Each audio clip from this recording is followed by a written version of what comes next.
विधायक सांसद तो एक बहुत बड़ा ड्रीम होता है। 2 वर्षों में इतनी बड़ी उपलब्धि हासिल करना एक सपने जैसा होता है। लेकिन जयराम महतो आखिर कैसे बन गए जयराम महतो? क्या टाइगर जयराम महतो बनने की पूरी कहानी क्या है? इस सब के बारे में विस्तार से बात करेंगे। जयराम महतो आगे और राजनीति में क्या करने वाले हैं उसके बारे में बात करेंगे। क्या जिस प्रकार से अभी वो लोगों की आवाज को उठा रहे हैं, लोगों की कठिनाइयों को सुनते हैं, क्या आने वाले समय में भी इसी प्रकार से वो करते रहेंगे या नहीं करेंगे? क्योंकि जो मीडिया होती है वो वॉच डॉग की भूमिका में रहती है हमेशा। और जयराम महतो को अभी जिस प्रकार से कवरेज मीडिया में मिल रहा है, आगे भी कवरेज इसी प्रकार से मिले, इसके लिए उनको लगातार इस प्रकार के प्रयत्न करते रहने होंगे।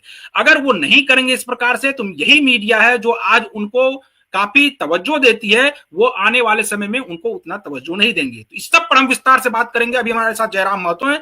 जयराम जी, आपका बहुत बहुत स्वागत है। आप पहली बार पंजाब केसरी के साथ जुड़े हैं। जी, धन्यवाद आपका। सबसे पहले तो आप अपने बारे में बताइए, क्योंकि हमारे दर्शक ये जानना चाहते हैं कि आप कि आपने जो राजनीति में आने का एक सोचा, तो उसके पहले आपके जीवन में जो आपने राजनीति में कदम रखा, उससे पहले आपका जीवन किस प्रकार से रहा? देखिए, एक मिडिल क्लास फैमिली में जिस प्रकार एक युवा का करियर होता है, जीवन होता है, मेरा भी जीवन उसी के समांतर रहा है। हम्म। बड़ी मुश्किल से हम्म। जो माता पैसे जुगाड़ करके पढ़ाई लिखाई में खर्च करती थी, ताकि उनको विश्वास था कि एक मिडिल क्लास फैमिली में गरीबी की जंजीर को तोड़ना है, तो शिक्षा बहुत ज़रूरी है। बेटा पढ़ेगा लिखेगा तो कुछ बनेगा, कुछ करेगा, और जो घर की हालत है उसे सुधारने का कार्य करेगा। तो वही एक हम्म। जहद चल रही थी। एक कश्मकश की जिंदगी थी। हम मास्टर ऑफ आर्ट्स धनबाद के पीके रॉय मेमोरियल कॉलेज से करने के बाद विनोद बिहारी महतो विश्वविद्यालय धनबाद से ही इंग्लिश साहित्य में, अंग्रेजी साहित्य में पीएचडी के छात्र थे, स्कॉलर थे, अभी भी हैं। मेरी पीएचडी की पढ़ाई हम्म। कंप्लीट नहीं हुई है।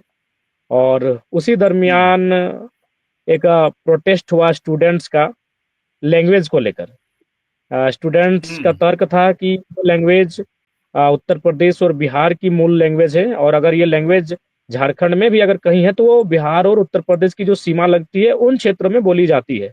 और लेकिन हम्म। धनबाद और बोकारो में इन लैंग्वेज का कोई रोल नहीं है। ये यहाँ के जो ओरिजिनल लोग हैं, ओरिजिन पीपल हैं, जो उनकी भाषा नहीं है। तो उसी में एक प्रोटेस्ट होता है, उस प्रोटेस्ट में हम भी आते हैं।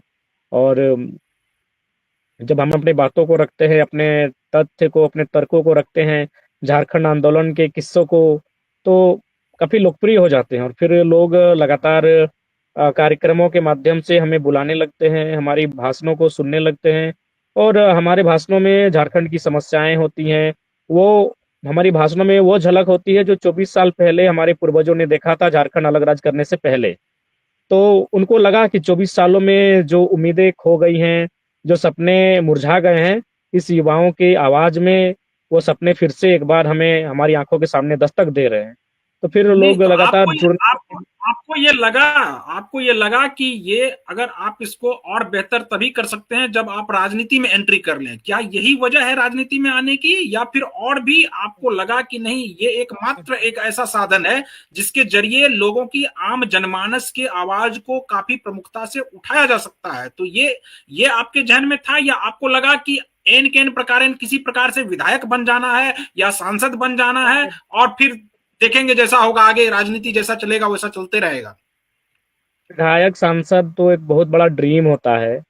और महज दो हम्म। साल में मैं अपनी बड़ाई और प्रशंसा नहीं करूंगा, लेकिन महज 2 वर्षों में इतनी बड़ी उपलब्धि हासिल करना एक सपने जैसा होता है। 2 साल पहले मेरे गांव और दो चार गांवों के अगल बगल के लोगों के अलावा मुझे कोई जानता नहीं था, कोई पहचानता नहीं था, ना मेरी कोई विशेष उपलब्धि। मैं भी वही एक साधारण सा छात्र जिसकी आंखों में एक सपना है कि कंपटीशन की तैयारी करेंगे, एक सरकारी नौकरी करेंगे, चाहे वो 3rd ग्रेड की हो, 4th ग्रेड की हो, एसएससी की हो या जीडी की हो। और मैं कई बार आर्मी, हम्म। सीआरपीएफ के दौड़ में मैं भाग लेने गया। कहीं मैं हाइट में, तो कहीं गुदने के कारण, तो कहीं दौड़ में छट गया। तो एक मिडिल क्लास फैमिली का मैं बेटा हूँ, और मेरे सपना था झारखंड पुलिस।